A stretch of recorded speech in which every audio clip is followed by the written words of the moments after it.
Welcome to The Explainer. Today, we're diving into a topic that has shot from a niche concern right into the C-suite, AI ethics. We're going to break down why this isn't just about compliance anymore, but about core business strategy. Because as you're about to see, getting this wrong isn't just an accident. It's a predictable and totally preventable disaster. And this quote right here? It absolutely nails it. You know, in the past, maybe ethics was something you'd just hand off to the legal department. But today, for any leader, it's got to be a core skill, just like understanding a balance sheet. It's all about seeing the risks long before they blow up into a crisis. And this is the part that so many people miss. An AI ethics failure, it's almost never a surprise. It's more like a freight train you can see coming from a mile down the track. All the warning signs are there, right from the beginning, which makes these meltdowns so damaging, so costly, and, so frustratingly preventable. So let's really get into it. What exactly is on the line when we talk about this stuff? Well, the fallout from unethical AI is like a set of dominoes tipping over. It usually starts when the model does something harmful. Bam, there goes public trust. That catches the eye of regulators, and suddenly you're facing fines. And while all of that is going on outside, inside your own company, your teams start losing faith. It's a full-blown crisis that hits you from every single direction. Okay, so how do we stop the dominoes from falling? The key is to start thinking of the AI project lifecycle as an actual roadmap for ethics. So what do we mean by the AI project lifecycle? Look, it's not just the moment someone is writing code. It's the whole shebang, from that very first idea scribbled on a whiteboard all the way to how the system is being monitored years after it's launched. And the crucial thing to get is that risk isn't something that pops up at the end. It's baked in from day one. And you gotta pay attention to the arrows here. This is not a straight line. It's a loop. It's constantly cycling.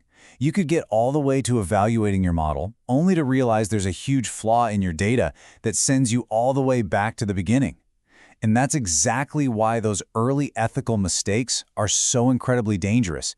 They don't just sit there. They get magnified and amplified every time you go around that loop. This is the absolute best way to picture it. Think about it. An ethical mistake at the beginning is like a tiny hairline crack in a building's foundation. It might seem like no big deal, but then every new stage of the project, every bit of new code adds more weight, more pressure, until that tiny, forgotten crack causes the entire structure to collapse. So let's make this real. We're going to walk through two stories that show exactly how these little foundational cracks turn into massive public disasters. All right, our first story starts right at the very beginning with how the problem was defined. A big company wanted to, quote, improve operational efficiency. Sounds pretty harmless, right? A totally reasonable goal, but that one vague objective was actually the first domino to fall. So here's how it all went wrong. The goal was fuzzy, which, let's be honest, is often just a shortcut to get a project approved fast. And because it was so vague, nobody stopped to do a proper fairness review. They didn't set any ethical guardrails. The only thing they measured was cutting costs. And the biggest mistake? They never, ever talked to the people whose jobs were actually going to be affected. They were flying completely blind. The intention was simple, efficiency. But because they failed to frame the problem correctly at the start, the outcome was a legal and PR nightmare. And trust me, that cost them way more than any efficiency gains they were hoping for. Our second failure moves us to the next step in the cycle, the data. A company wanted to build an AI to help screen job applicants, so they fed it years of their own hiring data to learn from. And right there, that's where the second foundation cracked. The huge mistake here was assuming that the past was the perfect guide for the future. Their old data was packed with biases from years of human decisions, but the team just didn't check it. They never paused to ask the most important question of all. Are we trying to build an AI that creates a better, fairer future? Or are we just automating the biases we already have? So, the intention was to build this smart, streamlined system. But the reality? They built a machine that automatically locked out perfectly qualified people, which led to a huge public outcry and a very, very expensive do-over from square one. Okay, so we've seen the problems. We've seen how this goes off the rails. Now let's talk about how to get it right. This is all about taking action to stop these failures before they can even get started. So what does the playbook for a leader look like? Well, it really boils down to 5 absolutely critical actions. Action number 1, you have to make ethics a mandatory checkpoint. Remember that lifecycle loop we looked at? This means building formal, documented ethical reviews into every single stage. A project simply does not move from data acquisition to model development without passing that review.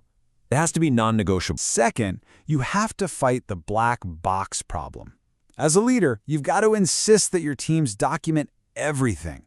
Where the data come from, what assumptions did we make, how does this model actually reach its conclusions, because if your team can't explain a decision to you, there's no way you can defend it to the public. Number 3 is simple. Put your money where your mouth is.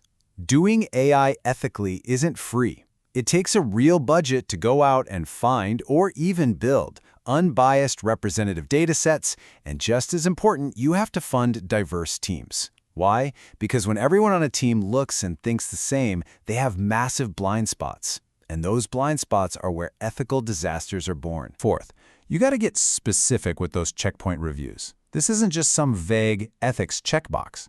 This means a project hits a full stop until it passes detailed, formal assessments for things like privacy impact and algorithmic bias. This has to be a hard stop, not a friendly suggestion. And finally, action number 5. The job is not done when the AI goes live. You have to create independent groups, think of them like internal watchdogs, that have the power to monitor these systems long after they're deployed, investigate problems, and crucially, have the authority to demand changes. You know, when you boil it all down, this is what it all comes back to. The biggest risks in AI aren't some technical glitches in the code, no. They come from the choices that leaders make. Choices about governance, about oversight, and about what your organization truly prioritizes. So this really leaves every single leader with one essential question to ask themselves.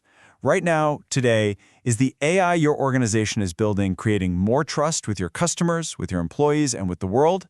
Or is it silently building the kind of risk we just talked about? The choice and the responsibility is yours.